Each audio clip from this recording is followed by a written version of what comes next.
उदाहरण है कि मैं बिना बातें करे विज्ञान जैसे विषय को इतने गंभीर अंदाज में और गंभीर होकर पढ़ाता गया। किसी भी महिला के लिए दोगली बातें करना और अमर्यादित बातों के लिए बायोलॉजी से बेहतर कोई भी विषय नहीं हो सकता था, लेकिन मैंने अपने पढ़ाने के तरीके से इस बात को साबित कर दिया कि किसी भी विषय को पढ़ाने के लिए विचारों में फुहड़पन लाकर मनोरंजन करने की आवश्यकता नहीं होती। मैंने अपने अनुशासन से और पढ़ाने के तरीके से आपके जीवन में बहुत सारे छोटे छोटे बदलाव किए हैं जिसे भी आप समझ नहीं पाओगे।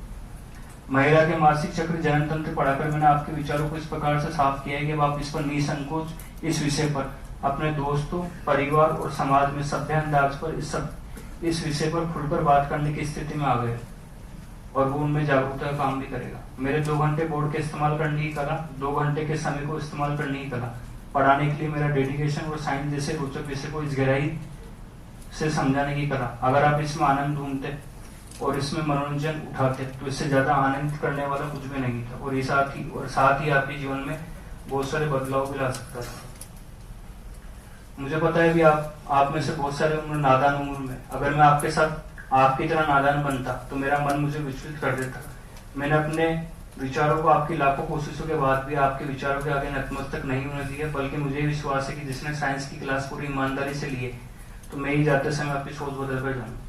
मुझे पता है आप में से अधिकांश लोग मुझे नापसंद करते हैं, जिसके अनेक कारण। शायद में अगर सबको पसंद आता तो जमीन में रहकर आसमान की परिधि में खो जाता। जीवन में कुछ आलोचक भी जरूरी है जो आपको जमीन की परिधि में सीमित रखते। ना मेरी में ईगो है, ना मेरी में एटीट्यूड है, ना ही मैं अपने आप को पता नहीं कुछ समझता हूँ। फिर भी अगर आपको लगता है कि मेरी में ईगो है, मेरी में एटीट्यूड है तो लगने दीजिए, क्योंकि लगने की गलतफहमी का कोई इलाज नहीं होता।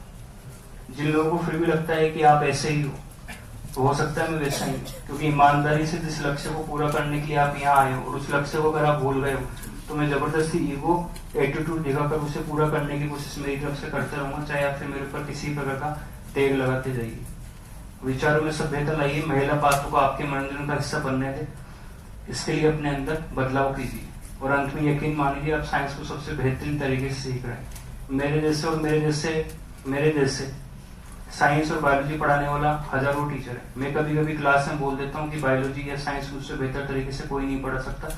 ये एक प्रकार का झूठ है। मुझसे भी अच्छा पढ़ाने वाले टीचर बहुत सारे। ये बात मैं क्लास में इसलिए बोल देता हूँ ताकि कुछ लापरवाह लोग इस बात को समझ के, भले ही झूठ हो, ताकि क्लास में पूरा फोकस हो। मैं एक नॉर्मल सा टीचर हूँ और साधारण सा टीचर हूँ। चलो।